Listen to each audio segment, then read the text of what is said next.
ఒక వృద్ధురాలు బావి దగ్గరికి వెళ్లి తన ముందు పళ్ళను తానే విరగొట్టుకుంటుంది. నోటి నుండి రక్తం కారుతున్నా ఏమాత్రం బాధపడకుండా ఎంతో సంతోషంగా తన కోడల దగ్గరికి వెళ్లి, ఇకపై నాకు ముందు పళ్ళు లేవు కాబట్టి నేను ఇంట్లో ఎక్కువ అన్నం తినలేను, ఇక నన్ను నువ్వు ఇంట్లో నుండి వెళ్ళగొట్టాల్సిన అవసరం లేదు అని గ్రామస్తులందరికీ తన విరిగిన పళ్ళను చూపిస్తూ నవ్వుతుంది.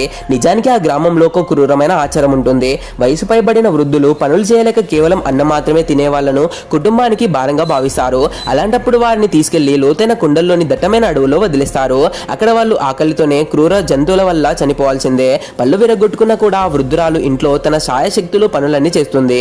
కానీ కోడలి చూపుల్లో మాత్రం ఆమె ఒక భారంగానే మిగిలిపోతుంది. కోడలి ప్రవర్తనను గమనించిన ఆ తల్లి తానే స్వయంగా కొడుకుతో, ఈ చలికాలంలో నేను కొండల్లోకి వెళ్ళిపోతాను, అక్కడ నా చనిపోయిన భర్తను కలుసుకుంటాను అని చెప్తుంది. కానీ వెళ్లిపోయే ముందు ఆమె తన కోడల్ని నది పక్కన ఉన్న ఒక రహస్య ప్రాంతానికి తీసుకెళ్లి అక్కడ ఎక్కువ చేపలు ఎలా పట్టాలో అని టెక్నిక్స్ నేర్పిస్తుంది.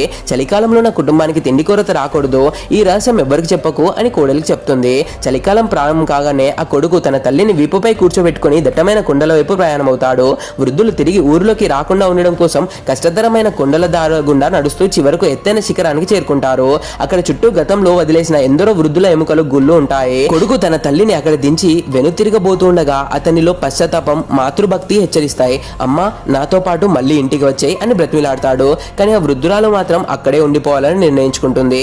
కొడుకు దూరంగా వెళ్తూ ఉంటే కన్నీళ్లు పెట్టుకుంటూ ఆకాశం నుండి మంచు కురుస్తున్నా సరే చేతులు ఊపుతూ కొడుకుని త్వరగా వెళ్లిపోమని సైగ చేస్తుంది.